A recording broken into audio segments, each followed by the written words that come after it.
నిజామాబాద్ జిల్లాలో రాజకీయం రోజు రోజుకు వేడెక్కుతుంది. నిజామాబాద్ జిల్లాకు సంబంధించిన డీసీసీ అధ్యక్ష పదవిలో 18 మంది నామినేషన్లు దాఖలు చేశారు. దానికి అంతకు సంబంధించి అభ్యర్థుల స్వీకరణ కోసం ఏదైతే నామినేషన్ స్వీకరణ కోసం కర్ణాటక నుంచి ఎమ్మెల్యేగా రిజ్వాన్ పరిశీలకులకు వచ్చారు. మొత్తానికి 18 మంది అయితే నామినేషన్లు దాఖలు చేశారు. అందులో 4 పేర్లను ఏఐసీసీ పరిశీలనకు దాంట్లో ఉంచింది. ఏదైతే పరిశీలకులుగా వచ్చిన నిజామాబాద్ జిల్లాకు కర్ణాటక ఎమ్మెల్యే రిజ్వాన్ ఏఐసీసీకి పరిశీలన కోసం పంపించిన పరిస్థితి నెలకొంది. నిజామాబాద్ జిల్లాలో డీసీసీ అధ్యక్షుడిగా కొనసాగాలంటే ఖచ్చితంగా పార్టీకి కట్టుబడి ఉండాలి. పార్టీ కోసం లాయల్గా పనిచేసిన వ్యక్తులకే డీసీసీ పదవి కట్టబెట్టేందుకు కాంగ్రెస్ ప్రభుత్వం సిద్దమైన నేపథ్యంలో ఎవరు డీసీసీకి దక్కిన కూడా అర్చన పడుతున్న పరిస్థితి.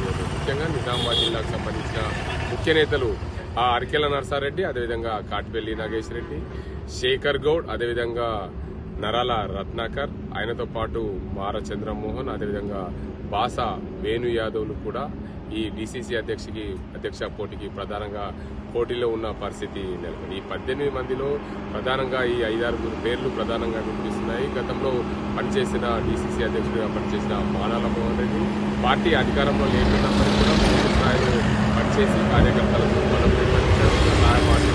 బలోపేతం చేశారు. కార్యకర్తలకు మనోధైర్యం ఇచ్చారనే మాట ఆయనతో పాటు ఉన్న నేపథ్యంలో ఇప్పుడు పార్టీ పటిష్టం కావాలంటే ఇతర రాష్ట్రాల్లో కూడా కాంగ్రెస్ పార్టీకి సంబంధించిన ఎమ్మెల్యేలకు డీసీసీ పగ్గాలు అప్పచెప్పిన పరిస్థితి. అదే కోవలు కూడా నిజామాబాద్ జిల్లాలో కూడా తెలంగాణ రాష్ట్రంలో కూడా అమలు చేసే దిశగా ప్రయత్నాలు చేస్తున్నారు. నిజామాబాద్ జిల్లాకు సంబంధించిన డీసీసీ అధ్యక్షుడిగా కొనసాగాలంటే కాంగ్రెస్ పార్టీ నుంచి 2 ఎమ్మెల్యేలుగా గెలుపొందిన పరిస్థితి నిజామాబాద్ జిల్లాలో ఉంది.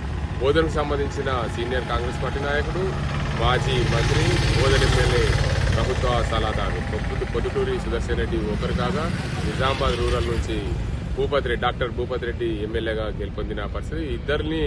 ఇద్దరిలో ఒకరికైతే ప్రభుత్వ సలహాదారుగా కేబినెట్ హోదా కల్పించిన రాష్ట్ర ప్రభుత్వము కేవలం నిజామాబాద్ జిల్లాకు సంబంధించి చూసుకుంటే ఒకరి పేరు పరిశీలించే అవకాశం ఉంది. అదే ఎమ్మెల్యేలకు మాత్రం ఖచ్చితంగా డీసీసీ అధ్యక్ష పదవి కట్టబెడితే ఆయనకు నిజామాబాద్ రూరల్ ఎమ్మెల్యే భూపతి రెడ్డికి దక్కే అవకాశాలు ఉన్నట్టు చర్చ సాగుతుంది. ఏదేమైనప్పటికీ 18 మంది నామినేషన్లు దాఖలు చేశారు. మాకు డీసీసీ అధ్యక్ష పదవి వస్తుందని అనుకున్నాం. కానీ ఇప్పటి వరకు కూడా కాంగ్రెస్ పార్టీ అధిష్టానం ఇప్పటికి కూడా పరిశీలన చేయలేదు. జూబ్లీ ఎన్నికల తర్వాత డీసీసీ అధ్యక్షుల ప్రకటన చేస్తుందా లేదంటే జనవరి ఫిబ్రవరి వరకు కొనసాగే అవకాశం లేదు. ఎందుకంటే స్థానిక సంస్థల్లో ఎన్నికల్లో బలోపేతం కావాలంటే ఖచ్చితంగా జిల్లాకు సంబంధించిన కాంగ్రెస్ పార్టీ అధ్యక్షులు ఉండాల్సిందే. కాంగ్రెస్ పార్టీ అధ్యక్షుల బలమైన నాయకుల కోసం కాంగ్రెస్ పార్టీ వేచి చూస్తున్న పరిస్థితి నెలకొంది. ముఖ్యంగా నిజామాబాద్ జిల్లాలో 18 బలమైన నాయకులు ఉన్నారు. కానీ వారందరినీ కాకుండా కాంగ్రెస్ పార్టీ బలమైన నేతల కోసం పరిశీలన కోసం చూస్తున్న పరిస్థితి నెలకొంది. ఒకవేళ ఆర్థికంగా సామాజికంగా ఉండే విధంగా ఆర్థిక లావాదేవీలు చక్కబెట్టే విధంగా ఉన్న నేత అయితే కాంగ్రెస్ పార్టీని మరింత బలోపేతం చేస్తారనే కోణంలో ఏఐసీసీ పరిశీలిస్తున్న పరిస్థితి నెలకొంది.